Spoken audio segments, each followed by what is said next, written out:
I am Jimbo Paris, and you are listening to The Jimbo Paris Show.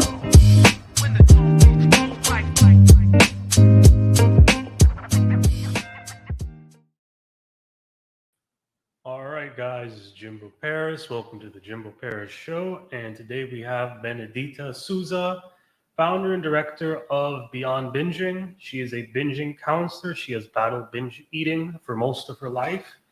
And she works with women and people in general every day to help fight for their freedom from binging and also to live happier and healthier lives. So let's see what she has to say. That's right. Thank you so much. Thank you, Jimbo. Nice to see you. Nice to meet you here. Thank you, everyone, for being here as well. And that's right. So I had problems with binge eating, which led to depression, which led to not wanting to be in this world anymore, and suicidal attempts. And I have dedicated the past kind of 10 years of my life in this huge discovery, what lead us to wanting to binge, to numb ourselves down, to be happy on the outside, but feel crap on the inside. And at the end, why on earth people that have nice jobs, have a nice life, also don't want to live in this world anymore. And in the past 10 years, I have been in this discovery, in this journey, learning what makes people go to those extremes, to those situations where they can't handle life anymore. And now I dedicate my mission is to help other people to overcome binge eating, which it's just a symptom to a lot of other problems that we have in life. Very good, very good. And how did you take that first step? Into discovery, into the journey, or into Yes. the journey? Okay. I had a moment where a day I was coming back from another day of looking for help. I was coming back, I don't know if it was from a therapy session or a counseling session or from the GP. I can't remember exactly from where I was coming from, but I was walking down the street and I was thinking I had this thought to myself. I had, okay, if no one can help you, because I had been looking for someone to help me for quite a while, if no one can help you, you're going to have to help yourself, because you cannot carry on like this. I had been already in a downward spiral, in a downward journey, been doing therapy and counseling for many years, had been feeling like things were not right for a very long time. And I don't know why, but sometimes these things, they just happen and we just don't know how to explain. And that moment where I was coming from somewhere where they told me, we can't help you, I'm sorry, there's nothing we can do for you. I had this moment of thinking, okay, if no one can help you, you're going to have to find a way, because you cannot live like this in between worlds. You're living in this world, but you don't want to be here. You want to go to somewhere, nowhere land, but you're not going. So you can't be in this situation. So you're going to have to find a way to live in this world and be happy. And then after that, slowly I started to immerse myself into yoga, into meditation, doing things that were good for me, that were on the path of improvement. So I stopped drugs, I stopped alcohol, I stopped a lot of those things.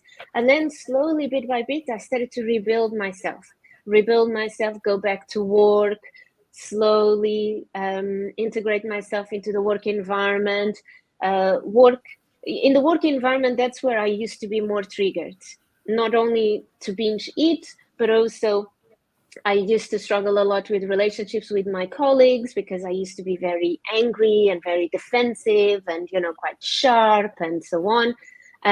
So when I went back to work, that was kind of the playground, let's call it the playground. That was kind of my education, my classroom. And I started to learn how to be at work and not be angry and overcome the binge eating. I used to work in hospitality in hotels, and in hotels, when you work in hotels, you always have your meals in the canteen buffet. That was a disaster, You can just go to the canteen and have whatever you want, how much you want, and sometimes that was really my pitfall, my problem. But slowly, bit by bit, I started working on myself and learning all the things I needed to learn, not just about myself, but how to live in the world in a way that would be fulfilling, happy, and so on. So I could carry on, but I guess makes it. I guess I answered your question. Yeah, you did. And to add to that, just for a few people that don't know what this is, what is binge eating? Oh yeah, very good question, Jimbo. Yeah, so sometimes people know it as emotional eating, stress eating, overeating. But just imagine that you ate a normal meal at home, you cooked a bit of pasta or a bit of rice, whatever it is, and you ate a normal meal. And then at the end of that, you feel like you need to eat more. You're full, you're not hungry, but you want to eat more. And this desire of eating more, it's almost like trying to fill up something that never gets full, because you will eat the whole pan full of rice of pasta, or whatever, the big pack of bread or the big pack of biscuits, or you eat 5 bars of chocolate, and you'll never feel full. And then the other problem with this, well, what is also binge eating is when you're starting to obsess and you just want to get home and close yourself in a bedroom or in the living room, or if you live alone, you just want to get home and eat everything that you can, whatever it's available in your cupboard. Just eat to the point of feeling numbed, sleepy. You don't even get to feel full, because you don't feel the fullness. You don't feel, because if binge eaters would be able to stop eating when they would be full, they wouldn't be binge eaters. The problem is that we are not able to. We have a disconnect. There's a disconnect between here and between our stomach, and we are not able to go like, okay, that's it, I'm full, I'm not going to eat more. That would be great, we wouldn't have binge eaters. But unfortunately, there is a disconnect, and we just eat until our body just switches off because it can't handle any more food. And for me, most people, 80% of the binge eaters struggles in the evening. At the end of the day, when they get home, they just eat everything or as much as they can. Sometimes some people wake up during the night and eat a lot, to the point of feeling numbed, feeling sleepy, feeling tired, exhausted, and then there is no other solution than go to sleep and wake up in the morning and forget about what we've done, and that's it. How did you Is fix this that? new? Have you never heard about binge eating? I never had a perfect definition for it. And Oh, right. Okay. yeah. Yeah. But again, I think it's important for other people to sort of know what binge eating is technically, because I think Absolutely. we just assume that just eating a ton of food, is something else. So we think, oh, I'm going to binge tonight. But even though people use this word a lot, I don't think they know what it means to at least your level. Yeah, and I guess so, we all overeat at Christmas, or we have a party, or we have friends coming over. We all sometimes overeat and indulge a little bit in certain things, in certain foods. Now it's even very common to say, oh, I'm binging on Netflix. You kind of overdo on something. Sometimes you might overdone the alcohol or overdone the working. Some people, this is the problem with binge eating, is the mentality of all or nothing. I used to be very workaholic. So, there's all these things. The problem with binge eating is when it becomes for a very long time. It's not just a one meal once every 6 months or one meal once a week. It's every single day, sometimes twice a day. So it becomes a recurrent thing that happens. And very often, most of the cases starts to happen very young, when we don't have someone controlling what we eat. So until a certain age, our parents decide how much we eat, when we eat, and so on. We are not able to just go to the cupboards or go to the shop and buy our food. From the moment we start to get that freedom, that ability to go to the shops. We have some pocket money. We have the ability to go and eat without any control. That's it. That's when the binge eating problem starts to show up. And then it just carries on. So most of us start with binge eating problems when we are quite young, 12, 13, 14, 15, 16 years old. And then it just carries on because in the beginning, we don't realize what it is. And sometimes, for me, I was 35. I was 35, 36. So I've always tried, for every time that I knew, from the moment I got some pocket money, from the moment I could go to the shops and get food, I was already binge eating. But I didn't call it that. I just thought I was a bit greedy with food. I don't know. So most of us, we've been suffering for it for so long.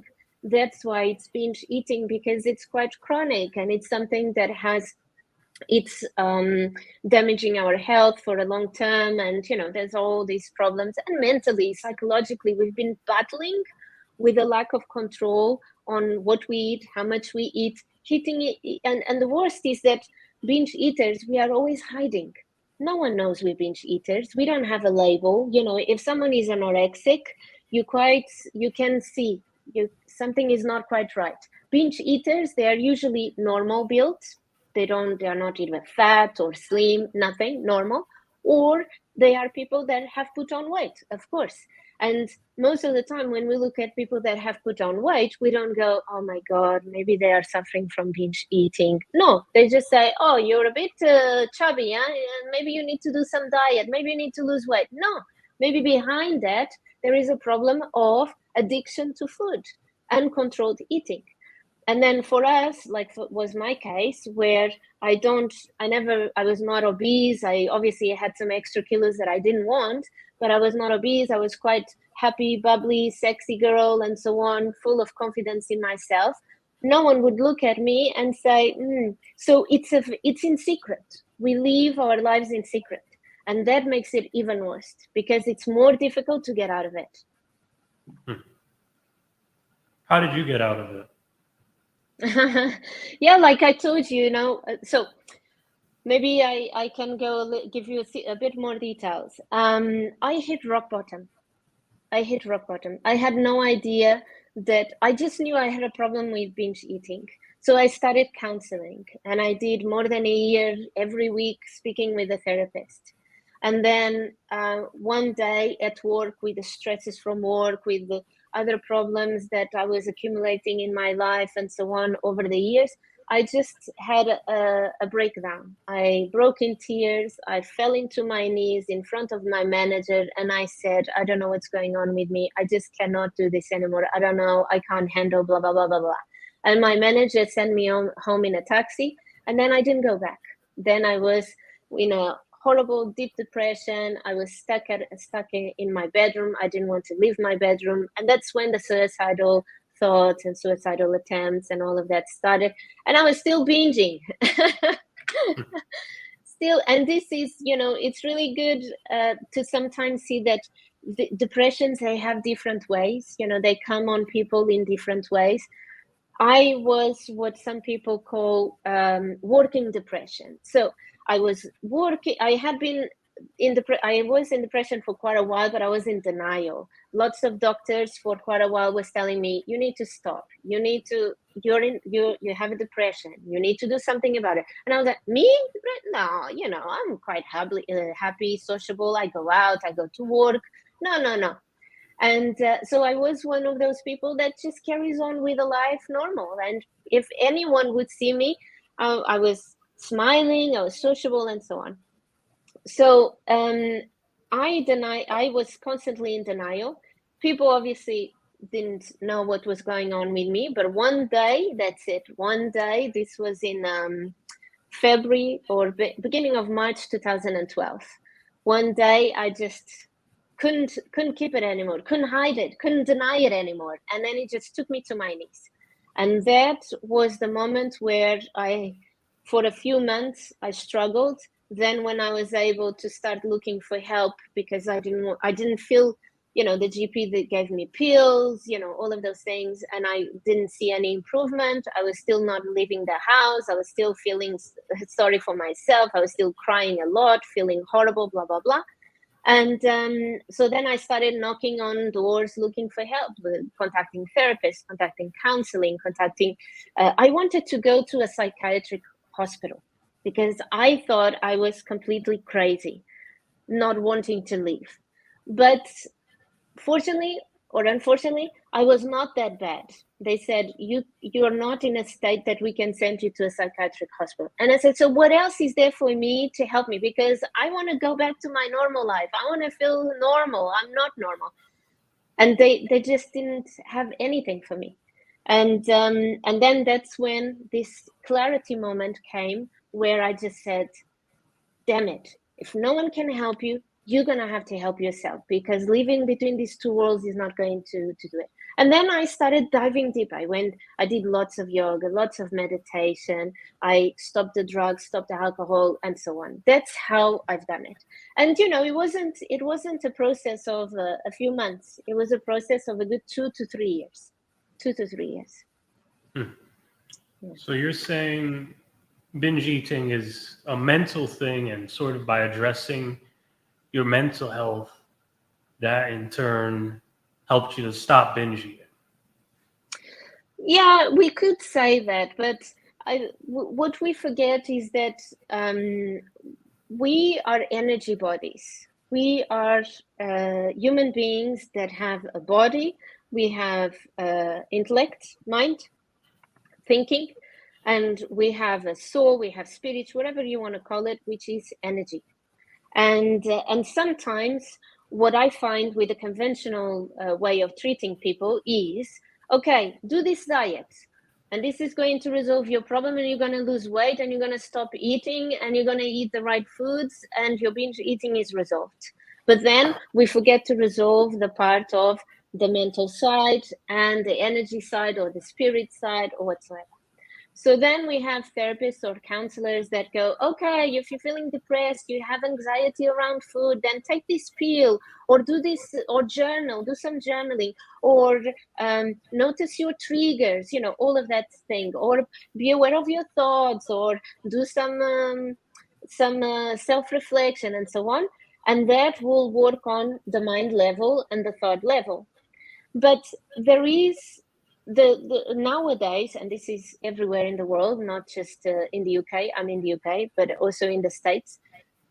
The health system is not equipped to help binge eaters, which is a 21st century problem, is not equipped to help with binge eating in a holistic way.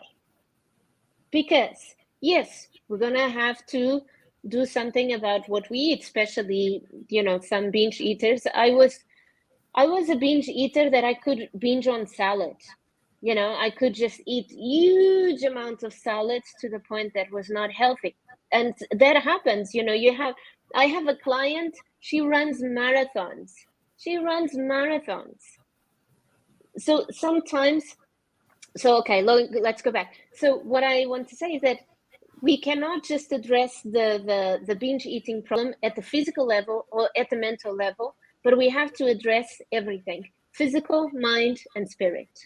Because deep inside, in our energy body, in our spirit, we have the problem that we're trying to fix through eating. And that is not sometimes on the intellect. The intellect cannot reach there. The intellect can only talk about the problems that we have nowadays, think about the challenges we have nowadays. We have to sometimes go a little bit deeper, and it's not that we have to figure out what happened, when it happened. No, sometimes we just have to be a bit more aware that there is something else underneath that we are trying to compensate with food. And that's where I think conventional treatments fail, because they either just help you to deal with your overweight or something like that, or they help you with your anxiety around food because you get. So in the US, it's very common that binge eaters, they take a certain prescription that it's usually given to people suffering from ADHD, which is this hyperactivity, right? So, and they give this medication to binge eaters so that it reduces the anxiety around food, but it's not really a medication to help with binge eating. So you see, general medicine is not at the point where they can fully support binge eaters, and it is really a big problem at the level that we need. And that's why I think people like myself, and there's many people that doing the same work that I do, we approach this more in a holistic way because we've been there. We've been there. We know that a diet is not going to resolve binge eating. We know that just being happier or just taking some antidepressants is not going to resolve the problem. We know that we need a lot more than that, because sometimes certain things can give you temporary relief. You know, some medications can give you some temporary relief, and for a month, for 2 months, I have lots of cases, lots of people that I come across sometimes when I support other groups, where they go through a period of not binge eating. They've done quite well, they've used some medication and so on, and then something happens, they fall into the weakness of binge eating, and then that's it. They're back in the problem of binge eating because the underlying issues have not been resolved. They're still reaching for food like if it was a drug. You know, food is an addiction like alcohol, like heroin. It is an addiction, and it has to be treated like an addiction. From the binge eater side and from the person working with the binge eater. Because the binge eater also needs to recognize that they have this problem with food, this compulsive all or nothing situation with food, and they have to recognize that in order to start moving forward and be healed. If they don't recognize, the healing does not start.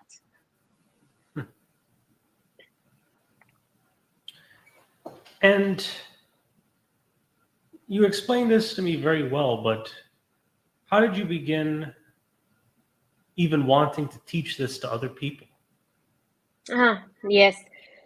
Well, you when you go through situations like this, where you had quite a normal life, and then you see yourself in a really horrible situation in your life that you want to give up life, and then you come out on the other side, you're like, no, I want to help other people with this, because I don't want other people to suffer like I suffered. And yes, sometimes people have to go through that suffering in order to come out on the other side, which was in my case. I had to go through that in order to be here talking to you, of course. But if I can help people not to get to that point, I will. And that's always what has driven me forward into that. So 2.5 years after my kind of recovery, I started, I wanted to teach yoga because I felt that yoga was an integral part of my recovery. And then I started doing these kind of things, you know, helping people by talking about the importance of healing the spirit and the mind and looking after the body and meditation and so on, the energy body and so on. And then you just keep going. Then this is, for me, this is now my path. This is my purpose. That's why I came in this world. Now I understand that I didn't come in this world to work in a hotel or to be working in something else. I came in this world to go through that experience, and now to be here and saying to other women, you don't have to suffer with binge eating. You can live a life of happiness, fulfillment, and purpose. And I am the proof, because I was really in a bad situation. I nearly did not exist, and I'm here today. So if I am here, they can also continue and, you know, overcome and be happy and so on. And why did you get into yoga? Well, I wanted to move my body, and I've always been quite an active person. I like to move and do things, and I never really found an activity, a physical activity that would fulfill me.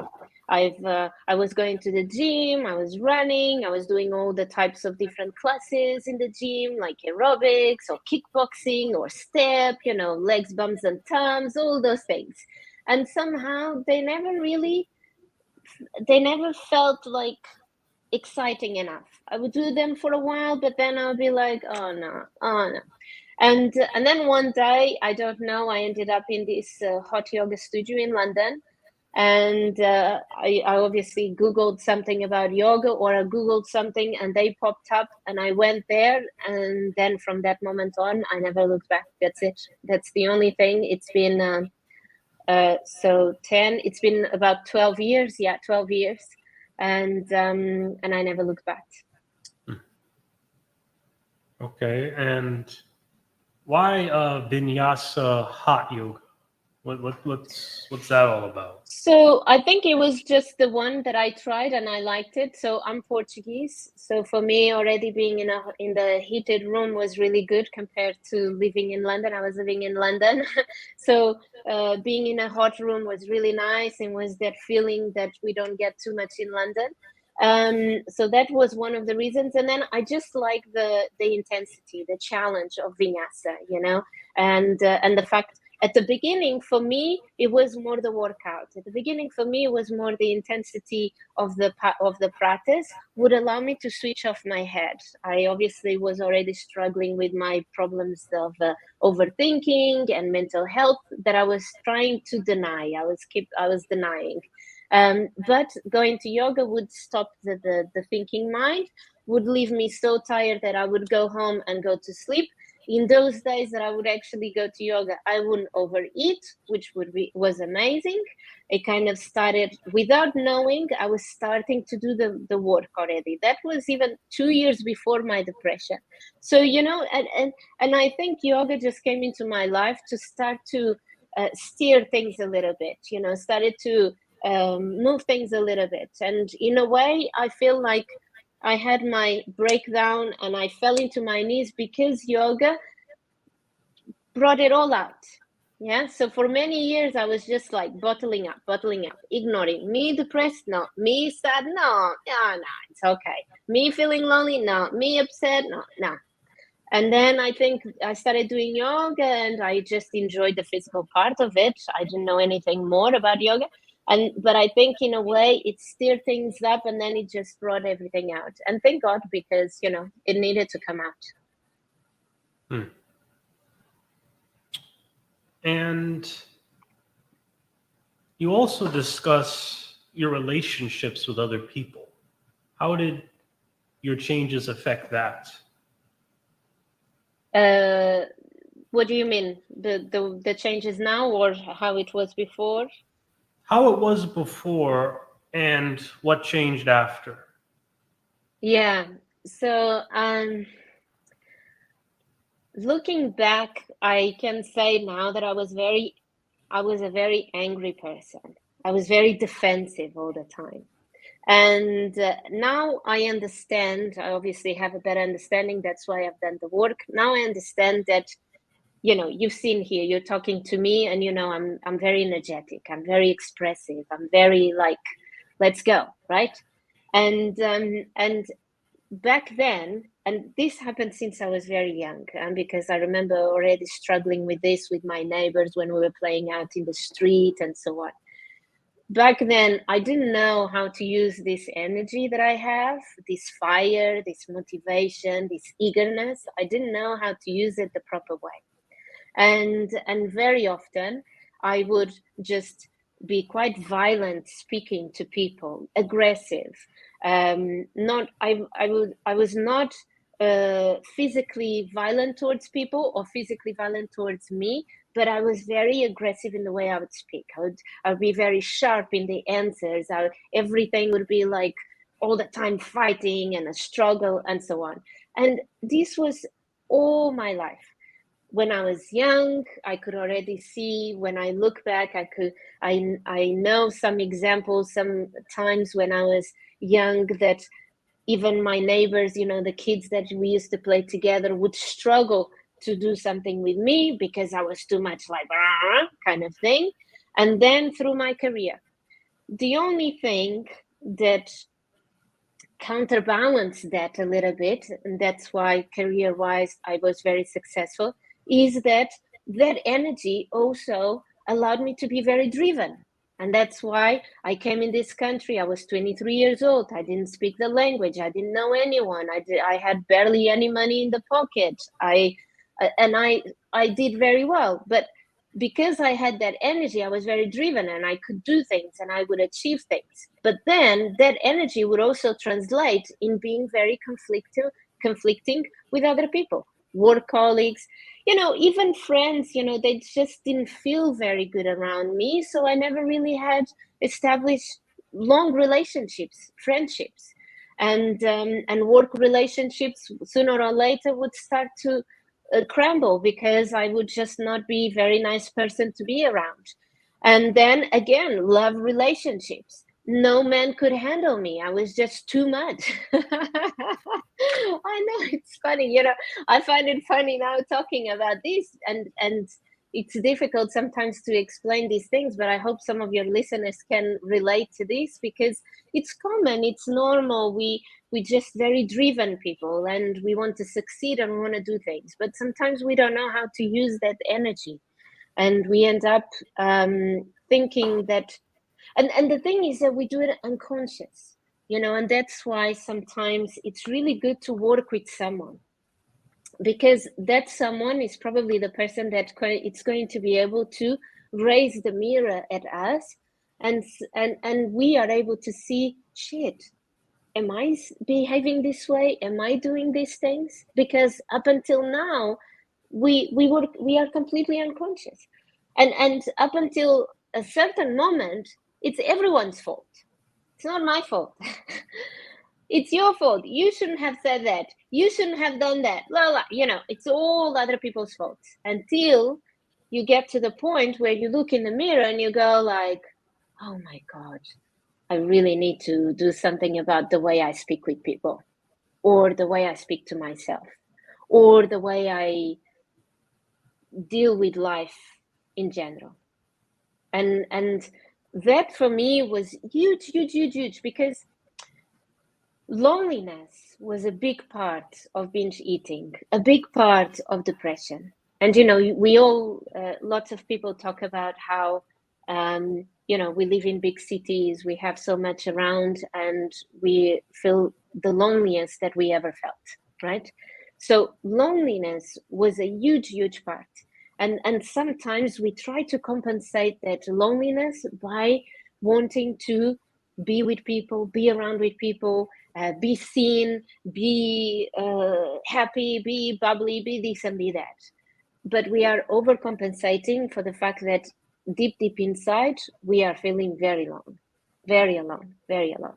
So there's so much going into it. And that's why sometimes, over-the-counter prescriptions or solutions for binge eating are very limited.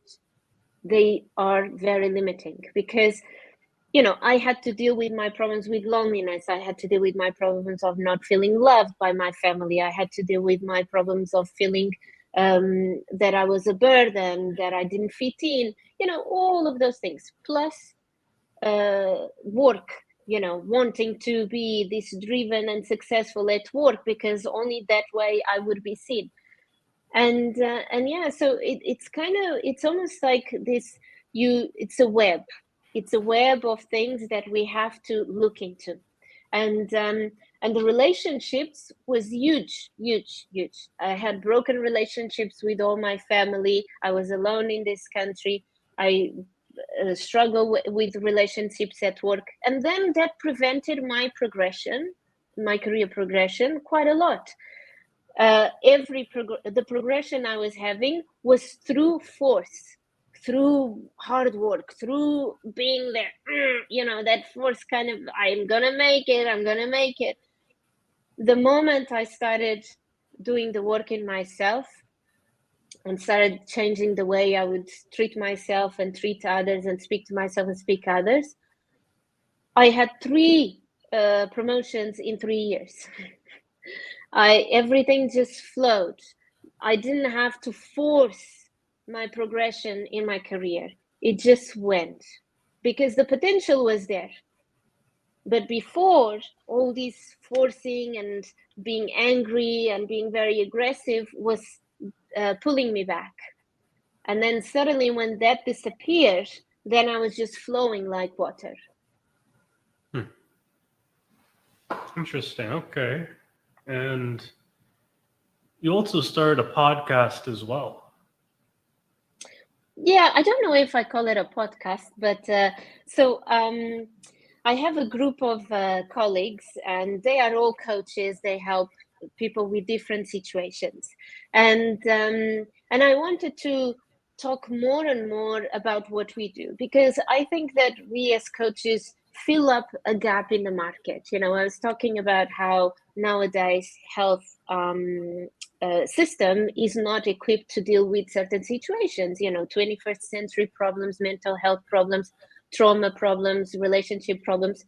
The doctors, the GPs, some of the therapists are just not trained and qualified. They don't have the personal experience, or they don't have the qualifications to deal with that. And I think that we coaches, we actually fill up that gap in the market, either through the specific field that we are specialized in, whether that's helping people with traumas or toxic relationships or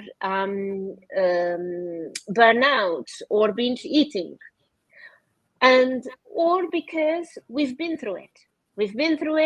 We've gone through the pain, the suffering, we found solutions, we came out on the other side, and now we want to share with other people. And I started this, it's called Coffee Chat.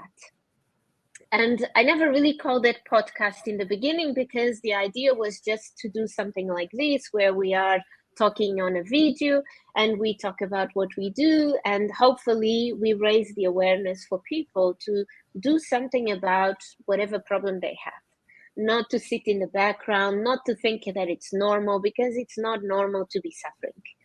And but then in the end, I don't know, the word podcast is probably easier, but so it's been called podcast. But in reality, is a coffee chat that I have with other coaches that are in similar areas. Some of them help entrepreneurs with burnout. Some of them help couples that are lost the spark in the relationship, and so on. And we just talk about the importance of doing something about a problem, whether that's we are exhausted, or we are stressed, or we have anxiety, or we do binge eating, or we are not having intimacy with our partner, or we are struggling to get up in the morning to go to work. And I have found these coffee chats very important to raise the awareness that we deserve more, we deserve better.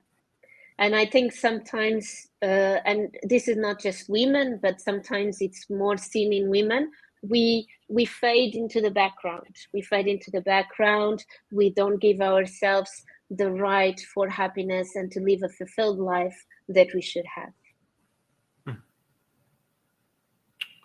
Another thing to point out is you also used to be a hotel manager. Do you think that that skill set in maybe some type of way carried over to what you're doing now?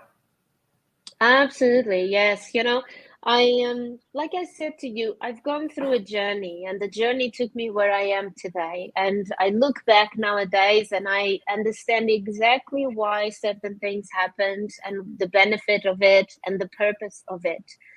And to become a general manager in a hotel was almost like to tick the box, because I had been offered that opportunity quite earlier on, but I messed it up. I was doing drugs and so on.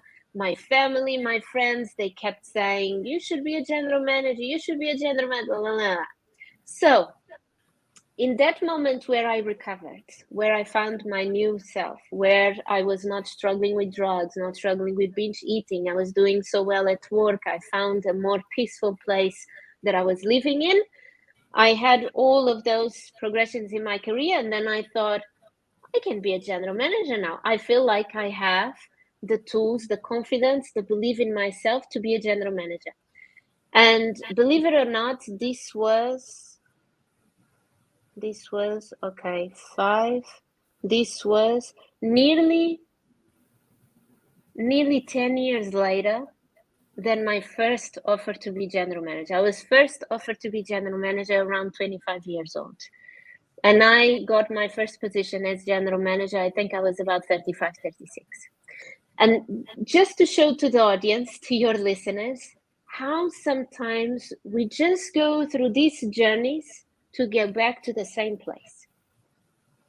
You know, I went through this denial. No, I don't want to be a general manager. No, I'm not good. No, I'm not good enough. No, I'm a woman. I'm too sensitive. I'm too soft. I will never be a good general manager, blah, blah, blah, to go back to the same place 10 years later. So then, for me, that was the peak of my career, but internally was more like to say that I've done it. But it didn't fulfill me. And I've done it for just over a year. And then I said, no, thank you, but no. I think my purpose is to do something different. And then I've decided to help people with depression and binge eating and so on. So, speaking of helping people, what are some of your best client success stories? I think it's difficult to point out specific clients, talking about hotels, specific clients, because the expensiveness of each person goes in so many different ways that all of them, it's just magical. Yeah. Whether it is Michelle or whether it is Hannah, whichever were the clients, they all went through a level of expansion. I am not the binge eater. I am not this person that it is a bad person. I am not this person that is depressed. I am not this person that needs to hide. And every single them had this expansion of opening up. I like to use this analogy from Buddhism. And the analogy of Buddhism explains the journey of a lotus flower. And the journey of a lotus flower starts in the bottom of a pond, and the pond has murky waters, has dark waters, kind of dirty waters. And the lotus flower grows in the bottom of the pond, and it grows through this darkness, until it reaches the top of the water. And when it reaches the top of the water, comes out, and then the sun, which brightens the lotus, opens the lotus. And I always compare my client's journey with that, and even my life. We go through some really challenging times, some really dark moments, a lot of regrets, a lot of disappointments, a lot of shame and guilt and all of that. But the most important is that we are able to hold on, keep doing the work, keep doing, because at some point we're going to reach the top and we're going to open like a lotus, white, 1,000 petals, bright in the sun. And I see my journey exactly like this, and I see every client's journey exactly like this. So in whichever way, whether they were 60 years old and they pretty much been binge eating all of their life, and now they don't binge eat anymore, and they have a different light in themselves, whether they are just 20 years old and suddenly they are living their 20s in a way that they've never lived before. It doesn't really matter. The most important thing is that all of them go through these murky waters, go through the darkness, go through the messiness, and then they get to the light. And when they get to the light, they just flourish, because women have so much to give. When we are at our best, we have so much to give, and sometimes we forget that. We forget, and we think that other people should shine. We shouldn't shine. It's not our place to shine. It's not our place to flourish. And one of the things that I'm very proud is that all our clients, they just flourish, and that's it. Then after that, there's other things. There's a journey. There is a maturing, marinating in that, being the light, and going through life. Excellent. And that lotus flower metaphor was quite good. You'll definitely quote that in our next post with your name on it, of course. But yeah, that was thank you. Thank you. So my question here before we take a glance at your website is, what's the next step? The next step for me? The next step is just keep doing this. I want to help as many people as I can. I want to reach out to as many people as I can. The next step is really to, one by one, help as many people as possible. And it's about, bringing as many lotus flower out of the murky waters and help them. And there is enough people out there needing help, so it's going to keep me busy for a good few years now. And what types of coaching do you provide? Are you more of a one-on-one coach or group coach? It's group coaching. Group coaching. Yeah. I believe more in the power of a group. One-to-ones are great. Yes, of course, has its benefits and so on.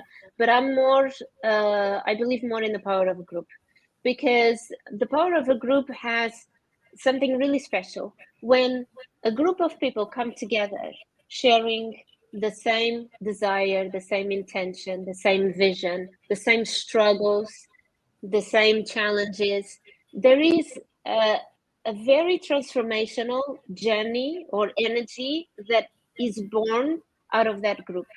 And sometimes the group together is where the transformation happens.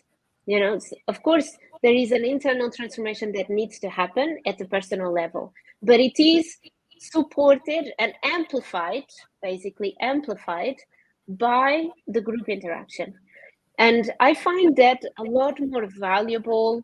And I don't know, I'm a people person. I think it's super important that we connect with other human beings. I'm not into this, isolation and separate yourself from other people. No, I think the more we connect with other people, the better we grow, the more transformed we are, the more expanded we are. And there is sometimes there are certain things we only learn when we listen others talking about. When other people are sharing their struggles or the disappointments or the shame they go through, and you hear that and you go like, oh my God, I am exactly like that. Oh, that also happens to me. Oh, and sometimes if it's not by listening others, we wouldn't even be aware of those behaviors or those thoughts. We wouldn't even get there.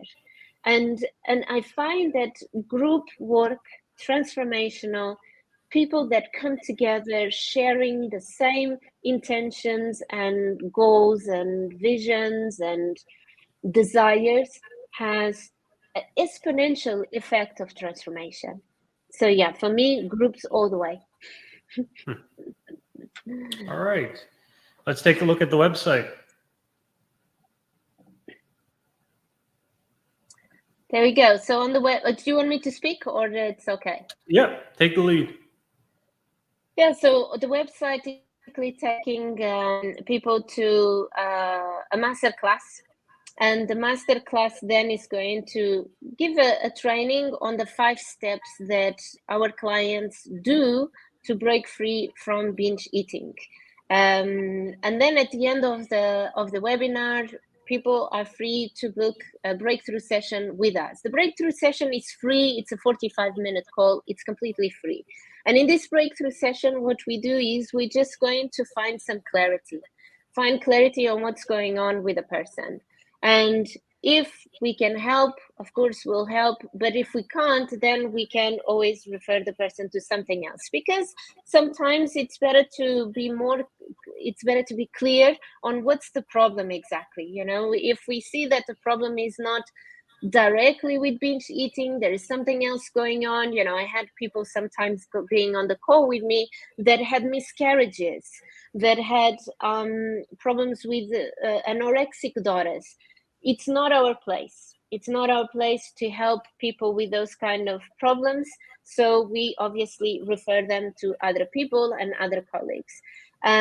But what happens very often is that just doing this webinar or just doing this masterclass starts to expand the listeners or the viewers' awareness to what could possibly be the problem. Because most people, the first thing they do when they suffer with binge eating is, I'm going to go on a diet, or I will stop eating, or I will do calorie counting, all of those things.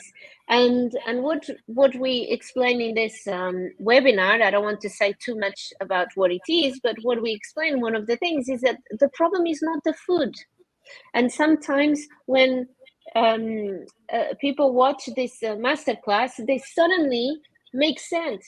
Suddenly, when they go through the lessons that I'm teaching and so on, they suddenly go, of course, the problem is not the food. The more I restrict myself to eat, the more I want to eat. You know, the more I do calorie counting, the more I fall into the trap of wanting to eat everything.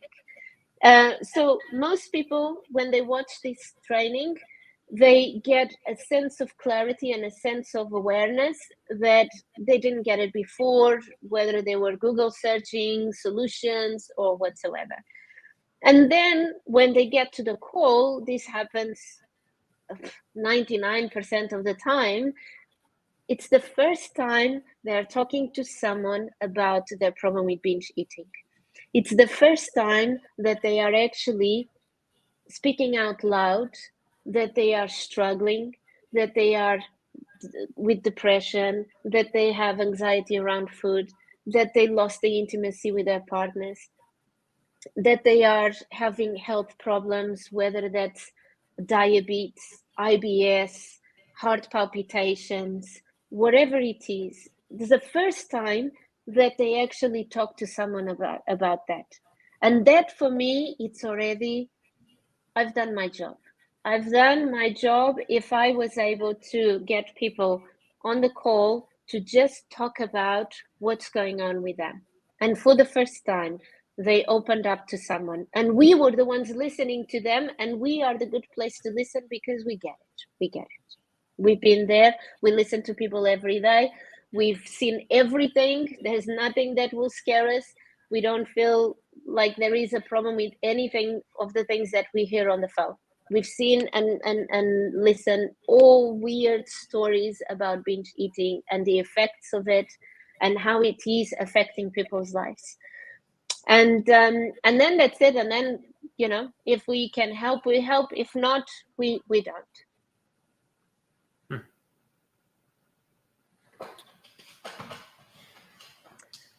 Okay. So this is a previous business I had, which was my yoga studio, which closed this year, and now I'm just doing a teacher training in July. So I'm training people to become yoga teachers and go through the process.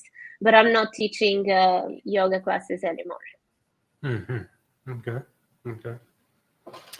And that's just because you're busy with other things now, right? Yeah, it's this progression, isn't it? I started with yoga just for the physical part of it. I helped a lot of people overcome depression and overcome anxiety through the practice of yoga. But more and more, I was being pushed into dealing with the coaching side of it, with the transformational side of it, rather than the physical part of it. And it's a huge part in my life, has led me where I am today. But I was being pushed to do more of this and less of teaching yoga classes. Like walking your dog? Oh yes, two dogs.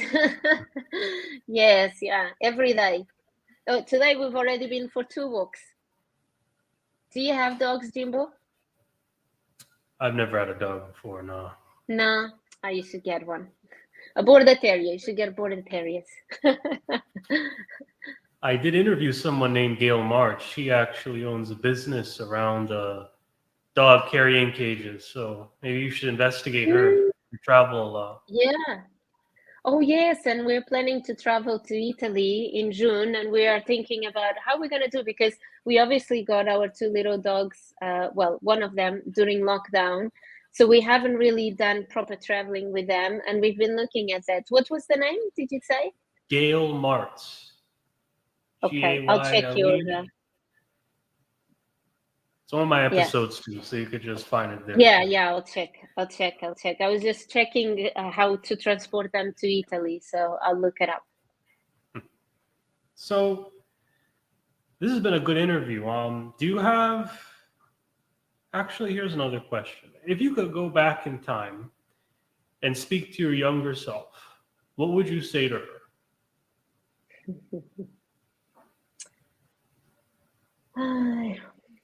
So many things. I think the first thing I would say is don't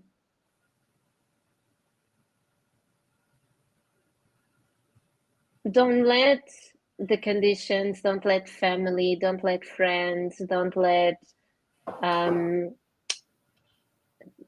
education be something that stops you. Because the younger Bene, the young Bene, she always wanted to explore and travel and learn and connect. But I had a very strict father that wouldn't let us go out until quite late, until we were 18. And then I had a boyfriend that wouldn't let me speak with people. And I really felt like the young Bene could have flied a lot higher and lighter and so on if maybe she would have known that she could go against those currents, those things that we think are normal. Because I don't know, in a way I feel like we don't have that understanding. The younger self doesn't have understanding. The younger self is just going through a journey learning. So yeah, I don't know if she would have got the message. But This has thank been you a for great asking. interview. Never thought about that actually. So yeah, this has been, a great interview. Do you have any final, remarks you'd like to make? Anything else? Yeah, sure. First of all, I want to thank you, Jimbo. Thank you so much for doing the work that you're doing. Thank you so much for bringing so many interesting people to your show. I've watched some of your podcasts. Thank you from the bottom of my heart. Thank you for giving me the opportunity to talk about something that I'm very passionate about. And guys, follow Jimbo. Make sure you check out the other podcasts. They are very good. There's lots of different topics. So it doesn't really matter if you're into fitness or dogs. You will find something that it's interesting. And if you are struggling with binge eating, if you know someone that maybe they didn't open up to you, but they are struggling with binge eating, just share, like very softly share this with them. And then it might just spark interest on them to do something about it. And otherwise, I just really want to thank you. Thank you for this opportunity. And guys, reach out beyondbinging.co.uk or reach out directly to me on Facebook, Benedita Sousa or Beyond Binging. And Jimbo, thank you so much once again. I'm so happy to be here with you today. Thank you. Great. So we'd also like to give a shout out to some of our sponsors as well. Six Figure University, big guests coming up. So that's Kimiana Jones and Jones Bay. They're both focused on helping other people build their businesses. One is a salonist, the other is an engineer, and they both work together to help you make your own salon and also get into real estate as well. So check them out if you want to build skills in that area. Yes. Next person. Oh, LifeWork Systems. So she's basically a super HR woman. She basically goes in, transforms big businesses, infrastructures, and makes it a better work culture. And then the final thing, we have a new website, so check us out. This is going to be on Roku channel. We are now a full-on TV channel, TV show. We're everywhere now. Podcasts, YouTube, Roku. You could find us anywhere now. So, all right. Thanks again. Thank you. Bye-bye.